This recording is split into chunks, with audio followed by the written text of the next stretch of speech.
The coffee spilled across classified blueprints when Colonel Mitchell froze. His eyes locked on the patch stitched to her jacket. Ghost 2-3. A squadron that died with her 3 years ago. In a room full of America's top test pilots, the woman pouring coffee had just cracked open a secret the Pentagon thought was buried forever. And what happened next would shatter every assumption in that room. The Advanced Flight Test Center at Edwards Air Force Base hummed with the controlled chaos of America's most classified aerospace program. At precisely 0800 hours, the nation's top test pilots filed into the windowless briefing room, their flight suits bearing patches from squadrons whose missions would never appear in history books. Sarah remained perfectly still throughout the assault, her eyes fixed on a point somewhere beyond Thompson's left shoulder. Her breathing stayed controlled, measured, even as his spit flecked her face during his tirade. But those watching closely, and Colonel Mitchell was watching very closely now, could see the subtle signs of someone containing immense force. Her hands, hanging at her sides, were relaxed but ready. Her weight had shifted almost imperceptibly to a combat stance, and behind her downcast eyes, something dangerous flickered like heat lightning on a summer horizon. When Thompson's fingers finally closed on the patch, intent on tearing it free, her hand moved, just a fraction of an inch, toward his wrist before stopping, the movement so small only Mitchell caught it. "Admit it," Thompson continued, warming to his theme. "Admit you bought this online. Admit you're just another wannabe trying to feel important by stealing glory from real heroes." His voice had taken on the cadence of an interrogation, the kind designed to break prisoners. Around the circle, some officers had stopped laughing. Major Rodriguez noticed how she stood, not like civilian staff cowering before authority, but like a soldier enduring punishment they knew they didn't deserve. Lieutenant Colonel Harris caught the way her eyes tracked exits and assessed threats, even while maintaining her submissive posture. The quality of her silence was beginning to unnerve those with combat experience. This wasn't the panicked quiet of a caught liar. It was the disciplined silence of someone with training. Something shifted in the room's atmosphere when Dr. Chen noticed she'd been unconsciously correcting his equations on the whiteboard with her eyes, her lips moving slightly as she worked through the mathematical problems that had stumped his team for months.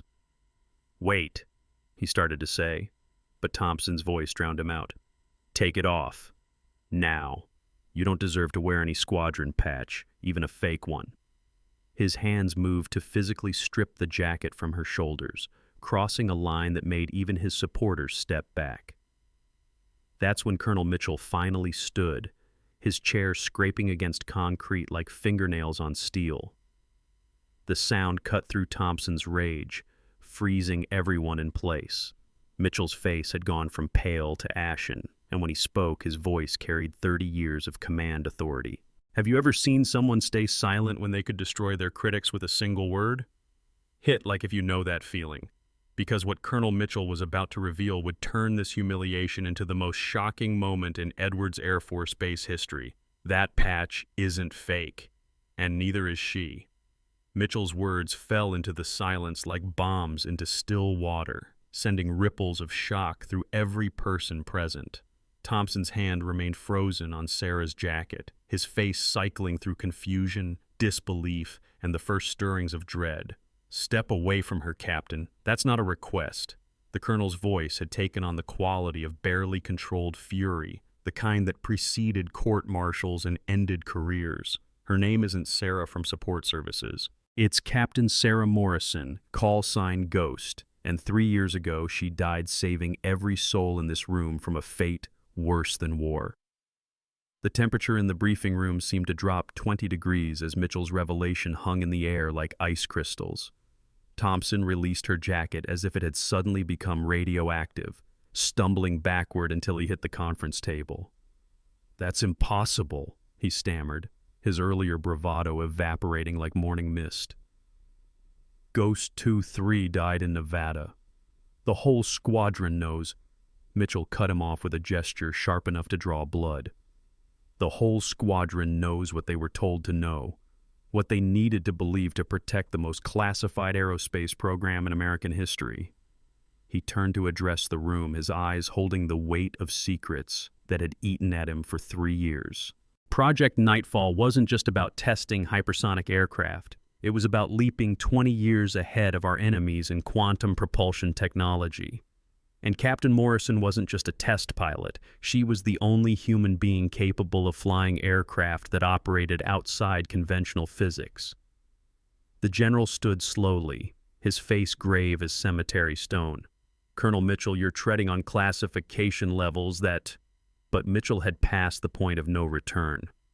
"With respect, sir, they need to know. They need to understand who they just tried to humiliate." He pulled out his secure phone, entering codes that accessed databases hidden beneath layers of black budget security. 3 years ago, Chinese intelligence compromised Project Nightfall. They turned one of our ground crew, planted micro-explosives in the quantum drive of our prototype. The plan was elegant: destroy the aircraft during a test flight over populated areas, force an emergency landing, then sweep in during the chaos to steal the technology while eliminating the only pilot who understood it. Sarah's eyes had gone distant, seeing beyond the briefing room to a cockpit filled with warning lights and the smell of burning circuits. Her voice, when it finally came, was soft as silk and sharp as a blade. "Altitude 47,000 feet, Mach 5.3, quantum drive cycling into cascade failure."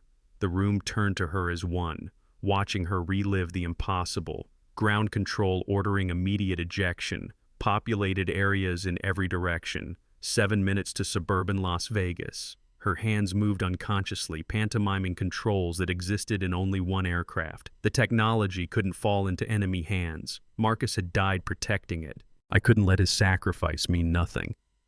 The mention of Marcus made her voice crack, the first sign of emotion breaking through her iron control. Mitchell continued, his words painting a picture of heroism that redefined the meaning of sacrifice. Marcus Stevens, call sign Hawk, was her fiancé. Killed 2 weeks earlier when the first sabotage attempt failed. Morrison could have ejected, saved herself, let the aircraft crater into the desert with its secrets. Instead, she dead-sticked a quantum-powered aircraft experiencing catastrophic failure through a descent that pulled 15 Gs. The ground crew that found her said the cockpit looked like someone had taken a sledgehammer to everything inside, including the pilot. Both her legs were shattered, her ribs had punctured organs, she was drowning in her own blood. But she'd landed that impossible aircraft intact, keeping $50 billion of technology from enemy hands. The silence that followed was profound as prayer. Every pilot in the room understood the physics of what Mitchell described. The impossibility of controlling an aircraft at those speeds without hydraulics, the G-forces that would liquefy ordinary humans, the split-second decisions required to thread a needle between mission success and certain death. They stared at Sarah with new eyes, seeing not a servant, but a warrior who'd passed through crucible fires that would have consumed any of them. Dr. Chen's voice emerged as a whisper. "The quantum equations. She's been correcting them in her head. The solutions that have eluded us for months, she already knows them." The official story was necessary, Mitchell continued, his voice heavy with 3 years of guilt. Morrison's knowledge made her a permanent target. Every intelligence agency in the world would hunt her forever. So we buried her, literally. Closed casket funeral, full military honors, her name added to the memorial wall you pass every day. Meanwhile, she recovered in a black site medical facility, underwent reconstructive surgery, and accepted a new identity that would keep her close to the program without exposing her. Sarah stood straighter now, the weight of her secret shifting from her shoulders to theirs. When she spoke again, her voice carried the authority of someone who'd seen the other side of death and chosen to return. "Every equation you've struggled with, I solved years ago. Every failure you've experienced, I could have prevented. But a ghost can't speak. A dead woman can't teach." The walls displayed photographs of experimental aircraft that looked more like science fiction than engineering reality. hypersonic vehicles with surfaces that seemed to bend light itself, next to memorial plaques for pilots who died pushing the boundaries of what metal and flesh could endure. The morning briefing for Project Blackbird had drawn the usual crowd of alpha personalities, each one hand-picked for their ability to fly machines that shouldn't exist according to the laws of physics. Among the rows of ramrod straight backs and carefully pressed uniforms, a civilian moved like smoke through water. Sarah, as her temporary ID badge read, navigated between the seated officers with the unconscious precision of someone who'd spent years avoiding notice.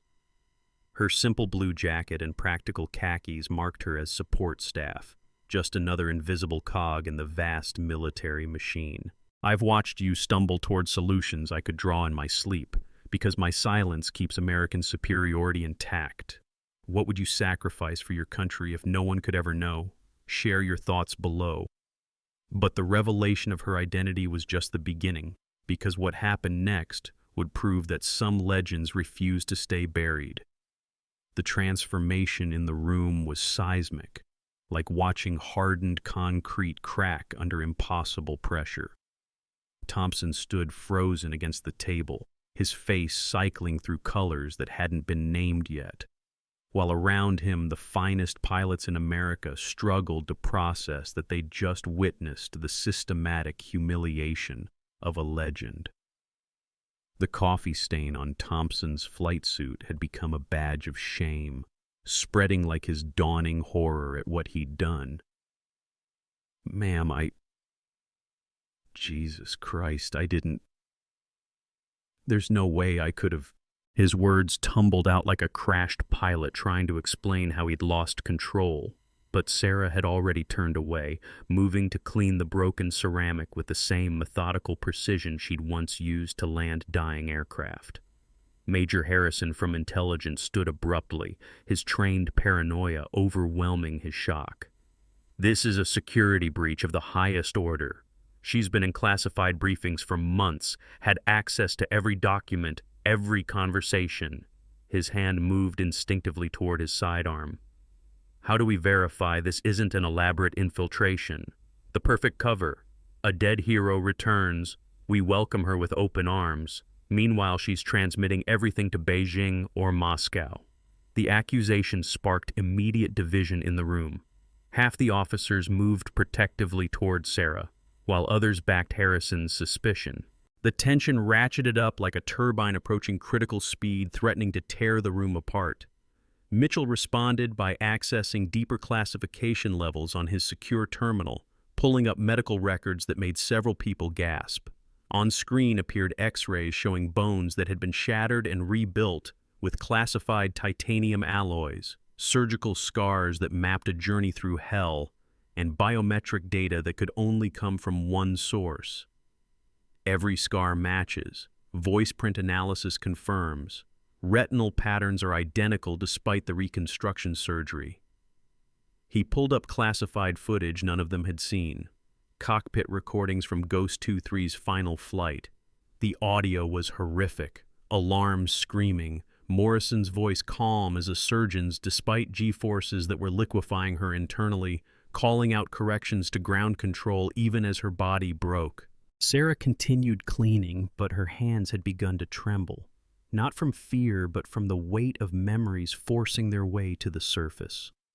"Day 473 of being nobody," she said quietly, her voice carrying despite its softness. "That's when I stopped counting. When you accept that your greatest achievements will be credited to others, that your innovations will save lives you'll never meet, that the man you loved died believing in a mission that erased you, counting becomes meaningless." She stood slowly, favoring her left leg in a way that suddenly made sense to everyone watching. "Do you know what it's like to solve problems that stump Nobel laureates while pretending you can barely read? To watch people die in test flights because you weren't allowed to warn them about resonance patterns you discovered years ago?" The emotional dam broke when Rodriguez stepped forward, his weathered face crumbling. "Phantom Canyon. 2 years ago. My squadron hit quantum turbulence over restricted airspace. Should have been catastrophic systems failure across all aircraft. His voice caught. Ground control fed us recovery procedures that didn't exist in any manual. Saved 12 pilots that day. They said it came from archived research. He looked at Sarah with tears cutting channels down his cheeks. That was you. You saved us from a conference room while serving coffee to generals who didn't know your name. Others began speaking up, connecting dots between mysterious solutions and the ghost who'd provided them. Breakthroughs that appeared in their inboxes from untraceable sources, problems solved by consultants who never appeared in person. The room had become a confessional, with Sarah as the silent priest absorbing their guilt and gradual understanding. Thompson approached again, this time with the careful movements of someone approaching a wounded predator. "Please let me," but she cut him off with a look that could have stopped bullets. "You want forgiveness? Earn it. Solve the resonance problem that's killing pilots." She moved to the whiteboard with sudden purpose, erasing Chen's work with swift strokes. "Your math assumes linear progression through quantum states. That's your first mistake." Her hands flew across the board, equations flowing like water finding its course. Quantum propulsion doesn't follow classical rules. You have to think in spirals, not lines. What followed was a masterclass that humbled every PhD in the room. Sarah's equations danced between dimensions, solving in minutes what had consumed years of their collective effort. She explained concepts that shouldn't have been possible, drew diagrams that looked like alien language but suddenly made perfect sense. The prototype failures, the resonance cascades, the pilot deaths. She showed how each tragedy could have been prevented with knowledge she'd possessed all along but couldn't share. This equation, she tapped a particularly elegant solution. I derived it while Marcus was dying in my arms. He made me promise to finish the work. I've honored that promise from the shadows for 1,095 days. General Harrison called an emergency session when alarms began blaring. Satellite intelligence showing Chinese hypersonic weapons moving to launch positions. "We need solutions now, not theories," he barked. Sarah set down her cleaning supplies with deliberate calm, walked to the main display, and began sketching defensive configurations that looked like fever dreams. Their weapons used stolen Nightfall technology, but they only got 60% of the puzzle. Here's how we exploit what they missed. She outlined countermeasures that turned their advantages into vulnerabilities, using their own quantum signatures against them. The room watched in awe as she casually solved a crisis that could have ended American air superiority forever. Have you ever met someone whose greatest achievements had to remain secret? Tell us about unsung heroes you know. But the most powerful moment was still coming, because sometimes the greatest victories are won not with words, but with the kind of silence that speaks louder than any medal. The emergency session concluded with solutions that would reshape American aerospace defense for the next generation, but Sarah had already returned to her coffee cart, methodically washing cups as if she hadn't just prevented a national security catastrophe.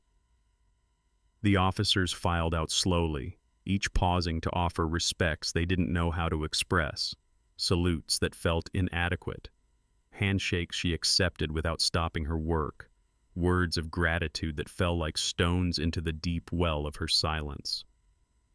Thompson approached last, standing at rigid attention despite no one requiring it, his salute held until his arm trembled. She acknowledged him with the slightest nod, never stopping her careful arrangement of clean cups for the next meeting, and he left carrying the weight of lessons that academies couldn't teach. Mitchell remained behind, watching her restore the briefing room to perfect order with movements that spoke of 3 years of practice. "I could reinstate your commission tomorrow," he said quietly. "Full honors, back pay, your real name returned. The threat level has changed. We could protect you now." Sarah paused in her cleaning, fingers tracing the Ghost 2-3 patch that had started everything. The fluorescent lights caught the worn fabric, highlighting threads that had been sewn and re-sewn, a talisman maintained through years of exile. "Protection," she repeated, tasting the word like unfamiliar wine. Marcus thought he was protected. The 12 pilots who died testing variations of my designs thought they were protected. Sometimes the best protection is being too insignificant to notice. The weight of her choice filled the room like pressure before a storm. She refilled coffee carafes with methodical efficiency, her movements so smooth they barely disturbed the air. The patch on her jacket, a skull with crossed lightning bolts and the designation Ghost 23, looked like something bought at a military surplus store, faded and fraying at the edges. None of the officers gave her a second glance as she worked, their attention focused on the classified briefing materials spread across the conference table. The discussion had turned to quantum propulsion theory, specifically the challenge of maintaining thrust vector stability at speeds exceeding Mach 5. Dr. Chen from MIT was explaining why their latest prototype had experienced catastrophic resonance failure during unmanned testing. She pulled up one of the classified tablets, her fingers dancing across quantum equations with the same grace she used to fly impossible aircraft. In 6 months, the Chinese will attempt to reverse engineer what they stole. They'll fail at this specific junction. She highlighted a portion of code that looked like mathematical poetry, because they don't understand that quantum mechanics requires intuition, not just calculation. When they fail, they'll try again with Russian assistance. That collaboration will create vulnerabilities here, here, and here. She mapped out future battles and technologies that didn't yet exist, wars that would be fought in dimensions beyond human perception. I can prevent those failures better from the shadows than from any office with my name on the door. Her internal monologue played across her features for those who knew how to read the signs, the micro-expressions of someone weighing personal desire against duty, recognition against effectiveness, the hunger for identity against the power of anonymity. "Every morning I choose to be nobody," she said, more to herself than Mitchell. "Every breakthrough belongs to someone else. Every solution appears from nowhere. Every life saved credits a system, not a person." She straightened her civilian jacket, the ghost patch catching the light one final time. Marcus understood that the mission transcends the individual. That's why he flew into ambush knowing it was a trap, to buy me time to finish our work. How do I honor that sacrifice by choosing glory over purpose? Mitchell pulled up her service record, the real one buried beneath classification levels most generals couldn't access. Sarah Morrison, 3 distinguished flying crosses, 2 classified medals of honor that can't be publicly acknowledged, 17 confirmed saves of technology worth more than GDP of small nations, pilot rating beyond measurement. Literally, we had to create new categories. He looked at her with eyes that had seen too much. "You've earned the right to exist again." But she was already shaking her head, a sad smile playing at the corners of her mouth. "The moment I become real again, I become a target, not just for me, for everyone who knew me, worked with me, loved me. How many good people die because I wanted my name back? How many technological advantages evaporate because enemy agents can track a public figure?" The decision crystallized in the space between heartbeats. She closed the classified tablet, wiped down the conference table one last time, and began packing her cleaning supplies with the same precision she'd once used to pack parachutes. "Ghost 23 stays dead," she announced with quiet finality. "Sarah the coffee lady continues serving those who serve. And somewhere between those identities, America maintains advantages our enemies can't counter because they can't see them coming." She moved toward the door, then paused, looking back at Mitchell with eyes that held galaxies of unspoken sorrow. "Tell them, the ones who know now, that every cup of coffee comes with solutions to problems they haven't recognized yet. That every time I clean this room, I'm really cleaning up equations that could kill pilots. That the ghost they buried is still flying, just at altitudes they can't see." The room felt smaller after she left, as if her presence had filled more space than physics should allow. Mitchell stood alone among the detritus of revelation, coffee-stained briefings that had nearly destroyed a hero, equations on whiteboards that would save lives, and the lingering presence of someone who chose invisibility over recognition. Through the reinforced window, he watched her walk down the corridor, pushing her cart with the steady rhythm of someone who'd found purpose in anonymity. Other personnel passed her without a glance, unaware they'd just brushed shoulders with a legend who preferred shadows to spotlight. The ghost patch on her jacket caught the red glow of an exit sign, a small rebellion against the erasure she'd chosen, a reminder that some warriors fight battles no one will ever see. The next morning she was back at her station when the pilots arrived, coffee ready, movements efficient, presence negligible. But those who knew watched her differently now, saw how she corrected classified calculations while wiping tables, noticed her lips moving through solutions to problems they hadn't yet encountered, understood that the most powerful person in any room might be the one everyone ignored. Thompson arrived early, placed a respectful distance between them, and spent the entire briefing stealing glances at someone he'd tried to diminish.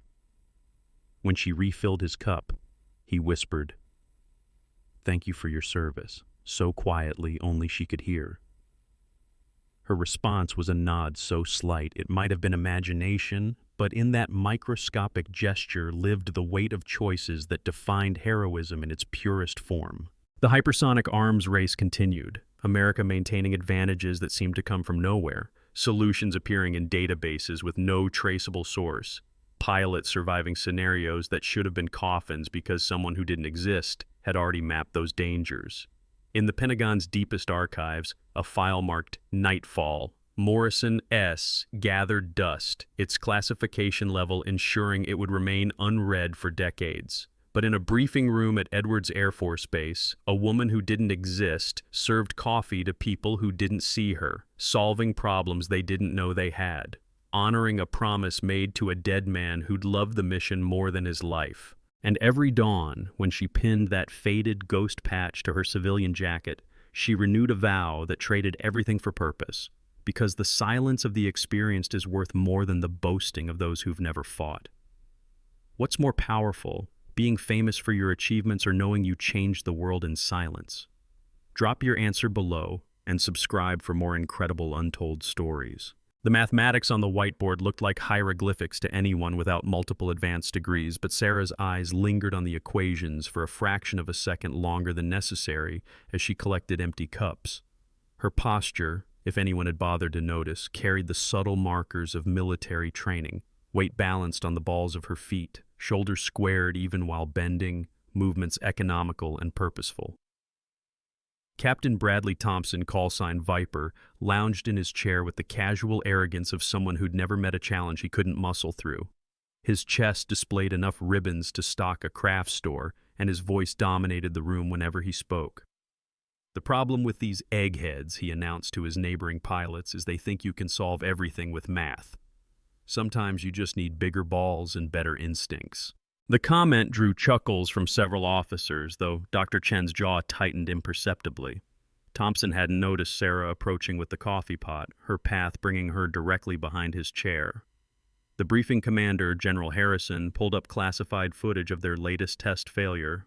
On screen, an aircraft that looked like a knife blade made of mirrors accelerated beyond comprehension before suddenly disintegrating in a shower of exotic particles. "Gentlemen and ladies," he added, nodding to the 3 female officers present, "we're facing a critical deadline. Intelligence indicates the Chinese have made significant breakthroughs in their own hypersonic program. If we can't solve the harmonic resonance problem, we risk losing air superiority for the first time since World War II. The weight of his words settled over the room like fog, reminding everyone present that their work wasn't academic. It was survival. Sarah reached for Colonel Mitchell's empty cup just as her jacket shifted, revealing the full squadron patch beneath the overhead lights. The colonel's hand froze halfway to the table, his face draining of color like someone had opened a vein. His reaction went unnoticed by the rest of the room, where debate raged about ablative coating temperatures and asymmetric thrust solutions.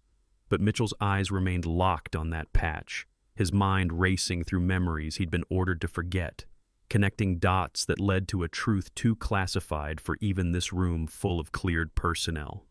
The coffee pot in Sarah's hand remained perfectly steady, but something in the air had changed, like the pressure drop before a thunderstorm. What happens when someone you thought was invisible turns out to be legendary? Drop your guess in the comments below. Because Colonel Mitchell wasn't the only one who recognized that patch, and what happened next would shatter every assumption in that room. The collision happened in slow motion, though later witnesses would swear it was instantaneous. Sarah had moved to refill Captain Thompson's cup just as he gestured wildly to emphasize another point about real pilots versus desk jockeys, his elbow catching the coffee pot and sending hot liquid cascading across his flight suit. The ceramic shattered against the concrete floor with a sound like gunfire, silencing every conversation in the room. Thompson shot to his feet, his face flushing red as coffee dripped from his $1,000 watch. Jesus Christ, watch it, sweetheart. This isn't your kitchen at home. His voice filled the space like a sonic boom, causing several officers to flinch at the sudden violence of his tone. Sarah dropped to her knees immediately, gathering ceramic shards with bare hands while mumbling apologies that barely reached above a whisper. But Thompson wasn't finished. His ego, bruised more than his uniform, demanded satisfaction. "Look at me when I'm talking to you." He grabbed her shoulder, forcing her to stand, and that's when he saw the patch clearly for the first time. "Ghost 2-3? Are you serious right now?" His laugh was sharp and mean, cutting through the air like shrapnel. "Where'd you get this? The surplus store?" "Let me guess. You thought wearing fake squadron insignia would make you feel special. Maybe get some respect from the real warriors in this room." He turned to his audience, playing to their discomfort. "Can you believe this? We've got stolen valor serving our coffee!" The room erupted in uncomfortable laughter, the kind that comes from people unsure whether to challenge a superior officer or join in to avoid becoming the next target. Thompson grabbed the fabric of her jacket, pulling her closer to examine the patch like evidence in a court-martial. "This is pathetic. You know what we do to people who pretend to be warriors? Who disrespect the memory of real pilots?" His free hand moved toward the patch, clearly intending to rip it off. Ghost Squadron flew classified missions that you couldn't even dream about. Those pilots were gods, not coffee girls playing dress-up. Several other officers had stood now, forming a loose circle around the confrontation, their body language suggesting they were enjoying the show.